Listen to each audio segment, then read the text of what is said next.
કેવનભાઈ આપણે હવે પહાડી ચડવાની શરૂઆત કરી રહી છે, બરાબર. આજના જમાનામાં વાહન વ્યવહારને કારણે જો માણસ જીવતા શીખવાનું હોય તો ખરેખર આ રતનમહાલની પહાડીઓમાં આવવું પડે. તો અહીંયા કંઈક આપણને આયુર્વેદિક અનેક જડીબુટ્ટીઓ છે, તો આમાં કઈ કઈ આપણને જોવા મળે છે?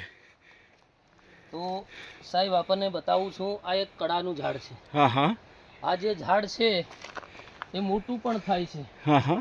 આ આજુબાજુ હશે તો તમને બતાવીશું. એ કડાના ઝાડમાં ફૂલ આવે અને ત્યારબાદ શીંગો લાગે. એની શીંગો પણ વેચાય છે, એના છોડા છાલ કાઢીને પણ વેચવામાં આવે છે. ત્યારબાદ આ એક બીજી જડીબુટ્ટી છે. આને એક ભાજી તરીકે સીધી ખવાય છે. આના જે પાન છે એ ખવાય છે. એને સણીની ભાજી કહેવાય છે. ચણીની ભાજી. મિત્રો આ ચણીની ભાજી છે. આ બીજું એક આયુર્વેદનું એક આ છોડવો છે. આનું નામ છે કાળી દૂધી. કાળી દૂધી. આ કાળી દૂધી છે, ખૂબ ઉપયોગી છે. આ દૂધી સાપ કરડ્યો હોય ત્યારે પણ એનું ઝેરને ઓછું કરવા માટે આનું મૂળ ઘોળીને પીવડાવવામાં આવતું હોય છે. એવી એક આ કાળી દૂધી છે. મિત્રો આપ જોઈ રહ્યા છો કેવનભાઈ, આ જ્યાં બધી જ આ આયુર્વેદિક વનસ્પતિઓ છે એને આપણે નિહાળી રહ્યા છે, જોઈ રહ્યા છે. પણ પરંતુ આગળની સફર ખૂબ ઊંચી છે. એટલે હા, જે લજામણીનો છોડ. લજામણી. હા હા, મિત્રોને લજામણી બતાવો. લજામણીનો છોડ બતાવવા કોશિશ છોડ છે. આ ફૂલ આવ્યું છે. આ છોડ છે લજામણીનો. આ લજામણીનો છોડ છે. એને આપણે ટચ કરીએ તો એ ભીડાઈ જશે. વાહ વાહ, આપણે જોયું મિત્રો. અહીંયા પણ આ લજામણીનો છોડ છે. એ લજામણી. એને આપણે સ્પર્શ કરશું એટલે ઓટોમેટિક એના પાન ભીડાઈ જશે. આપ જોઈ રહ્યા છો, ટચ કરવાથી લજામણીના એ ભીડાઈ જાય છે. તો મિત્રો આપણે વધીએ આગળ. એક પહાડીની ટોચ ઉપરથી આપણે આગળ વહી રહ્યા છીએ. આ મિત્રો છે એ અહીંયા,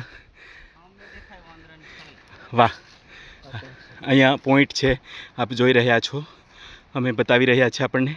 એને કયો પોઈન્ટ કહેવાય કેવનભાઈ? વાંદરાની ખળી કહેવાય છે. ત્યાં વાંદરાઓ છે એમના પરિવાર સાથે ત્યાં રમતા હોય છે, ત્યાં ઝૂમતા હોય છે, આવીને બેઠા હોય છે અને પોતાની દિનચર્યા પ્રમાણે પોતાનું જીવન ગુજારતા હોય છે. ખૂબ સરસ. તો એક વાંદરાની ખળી એટલે આંગણું. મિત્રો અહીંયા જે વાંદરા અહીંયા બનાવેલું છે અને એમના પરિવાર સાથે અહીંયા રહેઠાણ કરતા હશે. તો મિત્રો ખૂબ લાંબી સફર છે, પણ મિત્રો થોડોક થાક અનુભવતા આપણે આગળ વધી રહ્યા છે. આ મિત્રો આ ઝાડ છે, આપને બતાવું. અહીંયા ફૂલ આવેલા છે સરસ. આ બાજુ કેમેરો ફેરવશો. આ ઝાડનું નામ છે રંડેડીનું ઝાડ છે. આ ઘણા બધા છોડવાઓ અહીં તમને જોવા મળશે રંડેડીના. આ ઝાડ છે, આ ઝાડનું શું મહત્વ છે સાહેબ, તો એને જાણીએ.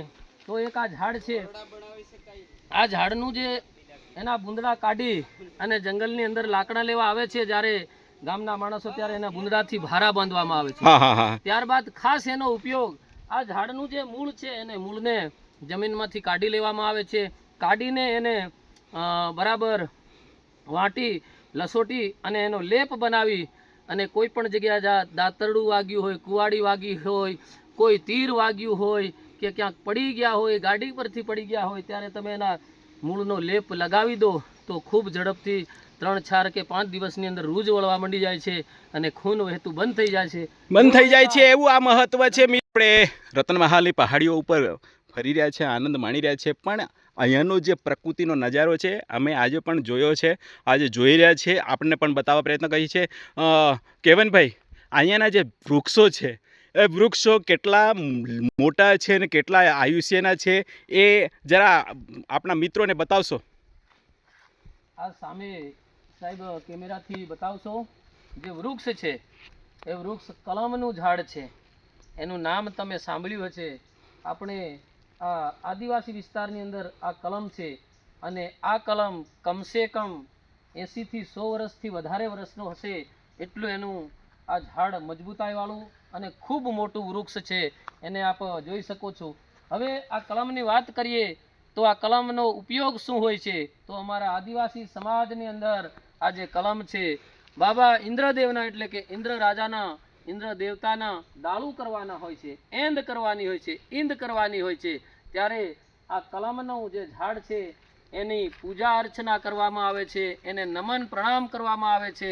અહીંના અમારા જે પૂજારીઓ હોય છે, બળવાઓ હોય છે, એઓ એની પૂજા કરી અને નોતરે છે અને એના ડાળ કટિંગ કરી અને એ મેળાની અંદર ડાળુની અંદર લઈ જવામાં આવે છે અને એની પૂજા વિધિ કરી અને એની યાકીન પૂર્ણ કરવામાં આવતી હોય છે. એવું આ કલમનું ઝાડ છે, છોડનું ઝાડ છે અને આ ધાવડો છે. તો આવા નવા નવા અને જૂનવાણી જે ઝાડો છે અમારા રતનમહાલના, એ આપને બતાવવા અમે કોશિશ કરીશું, આપ એને જાણશો. અમે ખૂબ સરસ. આપણે આગળ જાણી રહ્યા છીએ. આપણે આગળ જે વૃક્ષો છે એ કેટલા જૂના છે, કેટલા પુરાના છે, આજે ખૂબ પડીને ખૂંટ પણ બની ગયા છે એવા વૃક્ષો છે. અહીંયા શું છે, અહીંયા સડીને મટી જાય એવા વૃક્ષો છે. પણ જે અમારો જંગલ છે, રતનમહાલની હરિયાળી છે, એ અકબંધ છે. આવી પૂજા રે હમ રતનમહાલના ડુંગરામાં આવી પૂજા રે ગાઓ. વાર લાગી રે, વાર લાગી રે, બાબાનો ઘોડીલો હણગાર તે વાર લાગી રે, લાગી રે તે વાર લાગી રે રે આવી પૂજા રે ટીન આવી પૂજા રે